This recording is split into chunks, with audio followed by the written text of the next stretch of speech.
Hello and welcome to the Invisible Hand Show. I'm Lydia Glider-Shelley, and I hope to soon be joined by the author of this book here, Invisible Hand, whose name is Larry Mason, or Larry K. Mason. Tonight we're hoping also to be joined by others who may have questions to ask and so forth, but Larry and I had discussed talking about incentives and consequences tonight. So we're still waiting for Larry to appear, and not just Larry, but anyone else who wants to come too. In the meantime, I'd like to say that I appreciate you coming, and we also appreciate Michael Shanklin and the Voluntary Virtues Network, which gives us this forum to discuss the novel and its concepts. I guess while I'm waiting for Larry, I will reiterate the point that Larry came up with this idea in the early 70s, and for the rest of the century, basically, attempted to get people to understand what he was talking about and met with lots of blank stares. So eventually, he developed this novel, Invisible Hand, in order to serve as a vehicle through which people could arrive at an understanding of the concepts he had come to understand. And now that many of us have read it, and more all the time, we are helping him to find others who can actually make this a reality, because we like freedom, basically. This is the freest system you're going to get. There's no need for government. There's no need for a lot of what clutters up our world today. Is the compulsions, the negative aspects of everything that are just plain unnecessary. Everything from taxation, banks, insurance companies, all of these things prove predatory in one way or another. But we're not talking about a completely money-free society. While it is what you might call cashless, because there would be no such thing as a physical object that represented money in this system, that does not mean that you don't get paid. As a matter of fact, compensation would be significant for things that normally under our current systems we don't even get paid for, such as charitable activities. The pay is, well, here comes Larry. We'll let Larry tell you about it. I like how. Hi, Larry. Oh, Larry's microphone. My microphone is not working or hardware muted. Are you muted? I may be, but it's news to me. How do I unmute it? I'm still not getting you over here. I wonder if it's something I need to do. No, it's my end. Let me see. Toolbox.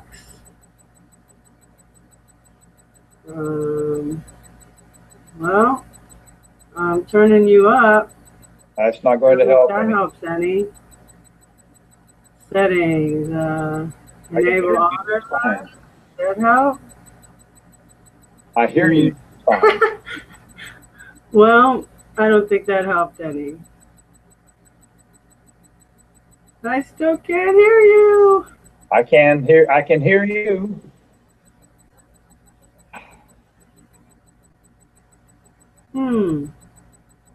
I am stumped.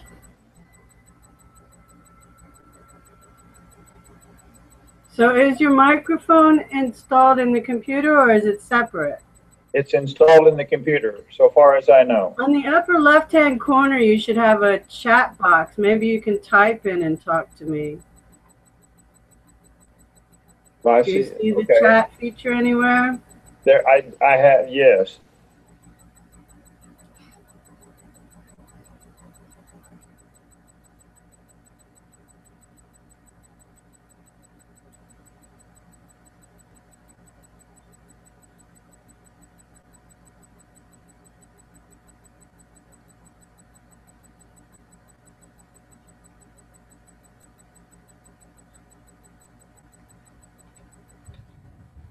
But I can't hear you. Apparently not. I don't know why. Let me try. It says mute microphone. I'm going to It's try not my settings. I think it's on your end, but we'd have to have a third person in here to tell us. If it's not the interface, it could be something to do with your computer itself, but I don't know. I mean, mine just does it automatically. Oh, us old people and our technology. That's the only comment we got last week, was somebody laughing at us. Well, at least nobody's here yet trying to ask any questions. I don't know. Have you recently rebooted your computer?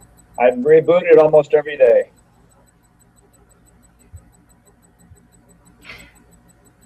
I mean, it works with hand signals, but that's not going to be very expressive.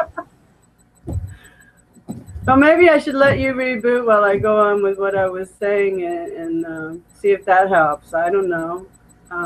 That's the only suggestion I can make because I'm not there to see from your end. But what I was saying when Larry popped in was that when you're paid with this system, you may not get paid large amounts at a time, but it may last for a very long time, including your entire lifetime. So it's like royalties in that regard. But the money can't be transferred between people. It cannot be lost, stole, destroyed. I suppose theoretically it could all be destroyed if the whole system was demolished. I mean, but the way Larry envisioned it in the novel contained a lot of redundancies and safeguards to ensure that if part of the system went down, that it would be mirrored elsewhere and brought back up rather quickly. So that it would take a worldwide event to completely knock it all out. However, right now, with physical object money, it can be lost, it can be stolen, it can be, even if it isn't stolen, it can be taken from you against your will. For example, if you get fined by the court system. Well, in the system that we promote, they can't do that. They would have to come up with other types of punishments.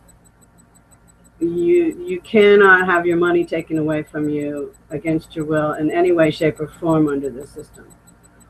Also, we tell people that the necessities are free, which they are. You don't pay for them when you use them, but the people that provide them for you are paid, and they're not paid in the same way that we get paid for things now.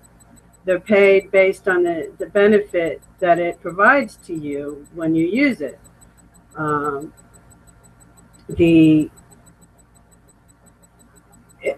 If they let you have something that you don't use, they might not even get paid. So people are going to be cautious about just letting you take things. But in general, you won't get paid by the hour or by the job. You'll get paid based on the net benefit generated by whatever it is you've done, whether it's providing necessities, whether it's luxuries, or services, whatever it is that you do. And you'll probably have numerous income streams from different things over your lifetime. But after a certain point, your income streams will continue for most people, I would think, long after you stop doing any work. And again, that money is only for luxuries. You can spend it on all the luxuries you want, but since you don't have to buy your necessities, money's only for luxuries in this system, period. That's all she wrote. Well, he wrote. But when you get right down to it, it's just a very comfortable sounding economy in more ways than I can describe in a half-hour show, to say the very least.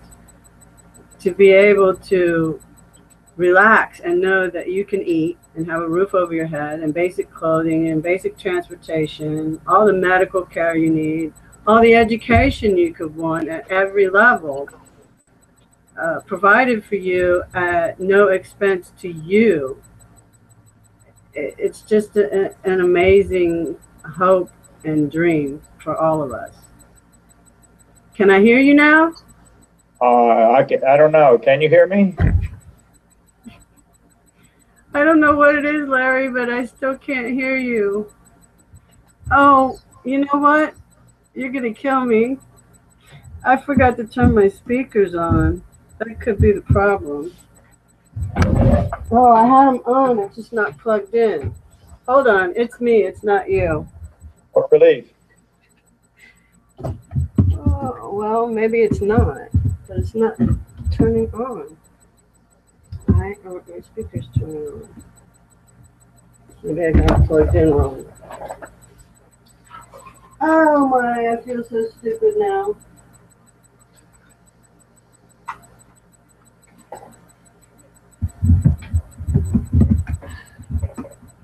It's not working.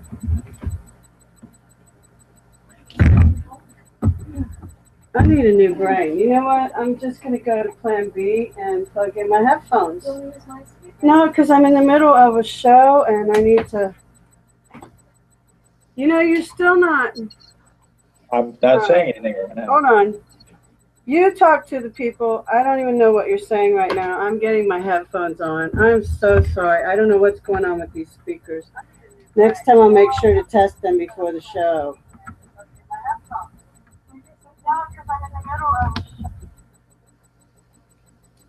And I think I need to stop that, because that's going to make a problem. I haven't seen it. All right. Can you hear me yet? Halfway through the dang show. Maybe one of these weeks we'll get it right. At least nobody's in here laughing at us. Can I hear you now? They can laugh later. Holy crap, I can hear you now. Okay, nothing like having a speaker, I guess. I'm sorry I made you reboot for nothing. Oh my God. I didn't reboot. I tried something else instead. It didn't work, so I said, oh, what the heck. Well, it didn't work because it was my fault. Hey. So, did you prepare something that you wanted to talk about? No, but we did have a couple of topics that I believe that you said that we could mention this week. Do you remember what either one of them was? Incentives and consequences. Oh, yes, incentives and consequences. We obviously have to start with a POM, or physical object money economy. Human beings have an enormous range of incentives, of things that motivate them, make them want to do certain things. The problem is that we can only actually control, as a system, a very small number of just a very few of the emotional range of things, of these enormous range of things. You can't, as a system, control love, for example. I mean, love is so deeply embedded in the human psyche that I don't think, well, they've been making aphrodisiacs and selling them, whether they work or not, for thousands and thousands of years. But I really don't think they've found a way to give you a pill that makes you love someone else, or behave in a loving fashion, even, necessarily, towards someone else. So we can only control a very small range of things that are really important to human beings. Money is one of the most universal, if you will, of the little things that we can control that give people an incentive to behave. Money also is one of the main things that we use to control the behavior of people we don't know, those strangers that we meet and interact with every day, or people we know only a little bit. So when we talk about incentives, most incentives are really things like, I like you and therefore I'll do something nice for you, or I'm driving down the highway and being a nice guy, I'll slow down a little bit to give you room to get in front of me because you're trying to merge on the entry ramp, things like that. That comprises the vast majority of incentives. However, when we get to money, we get certain decisions that have a lot of effects on other people. That's where the consequences come in. As every lecture that I did for the first 20 or so, at least, pardon me, the first 30 or so at least, I would start off with, here are some consequences of physical objects being used as money. And there were a good half dozen of them, and those consequences were absolutely devastating. It makes you wonder how society can function at all, given that they're using a physical object money. And of course, when we're dealing with strangers, those incentives that stem from money, physical object money in the case of nations in the world today, those incentives become the dominant ones. Those are the ones that have the most to do with our interaction with strangers. Therefore, as money becomes more important to the economy, as money becomes more important in how we deal with one another, as we go into the modern era and deal more and more with strangers, it becomes more and more of the basic incentive for humans' interaction with other people. Most of us go to work. I used to, but don't do it anymore because I got retired. But most people go to work. And when they get to work, they're dealing with other people that they may know a little bit, or if they've been working with them for years, they may be good buddies. But most of them go to work with people they don't know all that well, and it's a money relationship. You do what your boss tells you to do because you expect to get paid. You deal with the customers because you expect them to give you money directly or indirectly. You're interacting with people on the money basis. Now, the consequences of it being a physical object money basis means that you can't trust them. They're going to try to give you less money than you feel you deserve, and you may try to give them as little money as possible under the circumstances. This is normal. This is human. If money didn't make you do that, it wouldn't work at all. Well, it's a matter of wanting to have enough to go around for everything you want to buy or need. For example, yes. But if you happen to have a normal amount of human greed in you, and most of us do, you're going to want a little more than you actually really physically need to keep alive. You're going to want, well, some nice things like a computer that you can use to get on the internet. I mean, I could survive without that. I much prefer having it, but I could survive without that. So if money didn't make people want it, if people wouldn't do lots of things to get it, it wouldn't be a decent medium of exchange. The economy couldn't be using it, and our mutual interdependence would have to get along without a medium of exchange, because you can't have a medium of exchange unless people want the money. But that hasn't worked well in the past. There has never been a successful large society without money. That's correct. You can run a very small group, maybe 100 to 150 people tops, without money. They get along just fine, living off the land. But you try to get something bigger than that. You get a small town with 300 or 400 people. You're going to need some sort of money because it's just too complicated and there's not enough friendships to go around. You can't trust other people enough when you get up 300 or 400 people. And when you're talking tens of thousands of people, well, there you go. Or millions. There's bound to be a whole lot of strangers there. And how do you know what they're going to do? Well, if you deal with them on a money basis, if you are buying things from them or selling things to them, if you're using money to interact, you can be pretty darn confident what they're going to do. Now, you may think they're going to try to cheat you. You may think they're going to try to steal from you. But you have a pretty good idea of what kinds of things they're going to do. And this enables you to get by. You may not like what they're doing. Some of those guys may be tax collectors and say, you know, give me your money or whatever is passing for money, or I'll kill you, or I'll put you in jail, or I'll beat you to it. Well, anyway, they have various ways of persuading you. And when people talk about, you know, oh, it's the government doing this, that, and the other. Well, just think, if we abolish the current government, whoever had the means of force would still want our money, whether it's a government or local bullies or, you know, the biggest Even guy in prison. In prison, they form gangs and alliances, and there's many governments, and those governments negotiate with each other in the prison. And organized crime, of course, doesn't pay much attention to government. It controls it to some degree, but organized crime doesn't completely control government, but they certainly don't let the laws restrict what they do. And organized crime collects taxes. You've heard of protection rackets and extortion and so forth. You want your business to be able to survive, you better give us so much money each month, and so on. So it makes behavior predictable, but the behavior you have to predict isn't always going to work out so nicely for you. You're not necessarily going to like the behavior that you expect from these other people. Now, that's what happens with physical object money, with money that can be expressed as in form of currency, bills, coins, checking accounts, other bank accounts, negotiable securities. All of these things are physical objects or represent physical objects. If we do away with that aspect of it, if we create a money which is not based on those physical objects, then you don't have to have those suspicious consequences. You don't have to expect them to try to take it from you.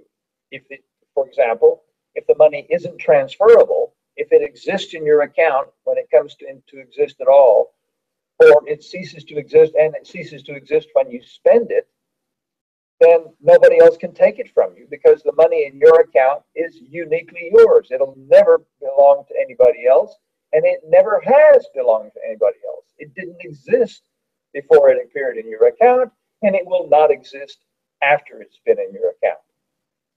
Now, that means that you don't have to worry about people stealing your money. If the only way people can gain money is by being good to other people, by producing a net benefit, a benefit which exceeds the harms that they've done, then their money incentives, the money motives, are all to be good to other people. And we know very well that their money motives with physical object money are not like that. This is a point that I think the gamers understand the best, because the money works quite like video game points. Because in a video game, the points come into existence when you win them. They cease to exist when you spend them to buy things you need in the game, like weapons and so forth. And they cannot, at least in any game I know of, be transferred between players. Like, you can't take 1,000 gold pieces and give them to another player on your team or something of that nature in the game. So people understand the way that the money works in that regard much better if they play video games. Or also, I guess it's also similar to the points you get for frequent flyer miles and so forth on credit cards. That could be, but it's something, in the case of non-physical object money, it'd be like points you can redeem. And nobody else can redeem them. You're the only one who can. The points didn't exist anyplace else before they came to exist in your account. And after you redeem them, they don't exist anymore. They simply cease to exist. Now, this means that if nobody can steal your points, you don't have to worry about being defrauded, because you can't give the points to somebody else anyway. Of course, in a physical object money context, you can always be defrauded. Well, We've got about 5 minutes left, so we need to wrap up what we're saying. Okay, let's imagine what it would be like to be in a system in which the incentives that human beings had from their money were all to be nice to other people, to be good to other people, to do things which benefited them. What would you have to worry about with respect to other people? You'd have to worry about whether what you did, you'd have to worry about how what you do affects them. But as long as you're trying hard to make it so that you affect them positively, you know they're doing the same thing. The behavior you expect from them is kindness, consideration, help, assistance. Especially if what you're trying to do is going to help a lot of people, then you know that a lot of people will be trying to help you do because that. they'll all get paid then. Because they satisfy their selfish wants that way. So, if with a non-physical object money, the incentives are all positive. They're all be good to people. It's But the objectivists will like it because it does appeal to their selfish nature. I mean, the objectivists do believe that we should all, first and foremost, take care of ourselves because we can't really help or take care of anyone else until we do that first. then that's just fine. An objectivist should have no problem with this because what you do for yourself, what you do to make things nice for yourself, the money system doesn't pay any attention to. It's none of its business. And it's nobody else's business but yours, which I think is just fine.